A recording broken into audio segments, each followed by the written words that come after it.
सो इस क्वेश्चन में क्या दिया गया, disc of radius r and thickness क्या है r/6 has moment of inertia I about an axis passing through its centre and perpendicular to its plane.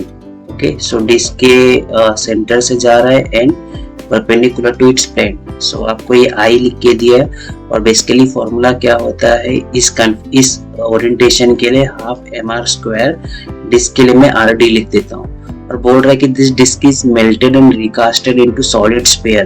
तो solid sphere के लिए जो आपको रिक्वायर्ड है और कहाँ निकालना है, about its diameter.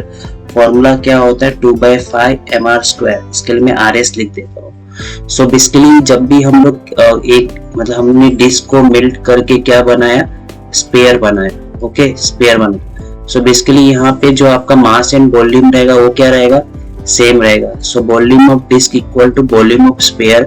So volume of disc यहाँ पे क्या आएगा, डेंसिटी भी सेम रहेगा। सो वॉल्यूम आप डायरेक्टली यहाँ पे डिस्क दिया हुआ है तो πr² एंड उसका thickness into volume of sphere क्या होता है 4/3 πr³। सो पाई गेट्स कैंसल, आपको rd यहाँ पे लिख लो और यहाँ पे क्या लिख लो आप rs। ओके, सो rd² थिकनेस आपको लिख के दिया कितना है r/6। सो यहाँ पे इवन 4/3 rs³, ये 3 भी है, 3 2 जा। सो क्या बचा यहाँ पे rd² है एंड यहाँ पे एक rd है, क्या हो गया rd³ और rs³ नीचे जाएगा। सो 2 into 4 क्या हो गया 8/1। सो rd/rs कितना हो गया आपका 2/1। सो यहाँ पे अभी आपको फॉर्मूला इन टर्म्स ऑफ पता चल गया, मतलब कि यहाँ पे rs क्या हो गया आपका rd/2। बेसिकली हमको जो ये moment of inertia solid sphere का निकालना है, इन टर्म्स ऑफ दिस I निकालना है।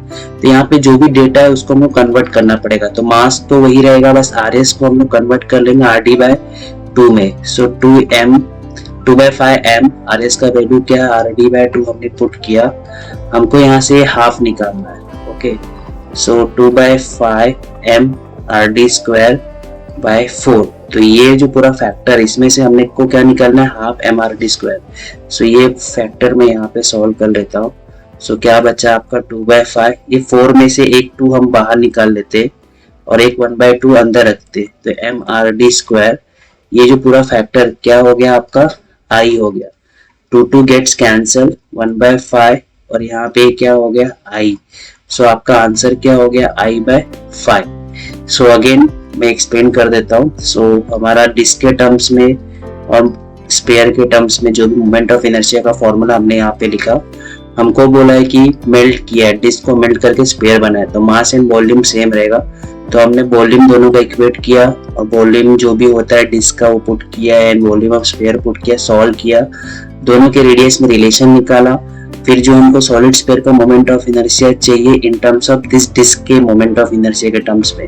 सो यहाँ पे तो मास वही रहेगा, बस rs को का रिप्लेस किया in terms of radius of disc and solve किया। सो हेंस आपका आंसर जस्ट यहाँ से कंटिन्यू किया, क्या आया I/5। Hence correct answer is A।